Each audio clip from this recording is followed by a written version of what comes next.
Jimwell Pacquiao, ikakasal na nga ba? Iyan ang tanong na bumabagabag ngayon sa maraming netizens matapos mag-viral ang isang Instagram post ni Jinky Pacquiao kung saan makikitang kasama nila ni Manny Pacquiao ang kanilang panganay na si Jimwell. At ang mas intriguing pa rito, tila bumisita sila sa pamilya ng rumored girlfriend ni Jimwell sa Los Angeles. Sa caption ni Jinky, sinabi niyang, "Tonight deserves something special. Family dinner time. Cherishing family moments." Kasabay ng ilang candid photos na punong-puno ng ngiti at saya sa isang family dinner setting. Pero kahit walang pangalan o tag sa post, ang mga netizens, mabilis ang mata. Agad nilang inugnay ito sa naunang post ni Jinky, kung saan makikitang magka-holding hands si Jimwell at ang isang magandang babae. Kung pagbabasehan ng galawan, parang formal na itong family meeting.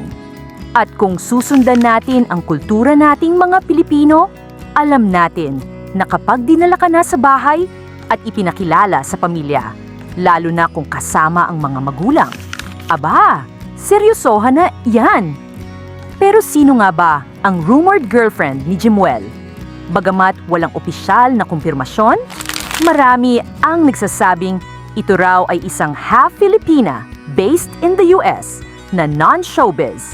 Ngunit kahit walang showbiz background, mukhang tanggap siya ng pamilya Pacquiao, lalo na ni Mommy Jinky, na tila proud pa nga sa pagbahagi ng kanilang mga bonding moments online. At kung kailan naman naganap ang family dinner na ito, sakto ring nagkataon na nasa Amerika ang buong Pacquiao family dahil sa pagbabalik sa boxing ni Manny Pacquiao, na lumaban kamakailan kontra kay Mario Barrios sa isang welterweight championship match. Bagamat nagtapos ito sa isang dramatic draw, hindi maikakaila na ang spotlight ngayon ay kay Jimwell naman nakatutok, hindi lang dahil sa kanyang entertainment and sports career, kundi pati na rin sa kanyang love life. Hindi ito ang unang pagkakataon na nalilink si Jimwell sa isang babae. Pero tila ngayon, ibang level na ang pinag-uusapan. Kasi kung dati ay puro mga casual sightings lang, ngayon ay family dinner na ang peg. At hindi lang basta dinner. Ito ay intimate at masinsinang pagtitipon na parang nagpapakilala, nagpapakumbaba at nagpaplano.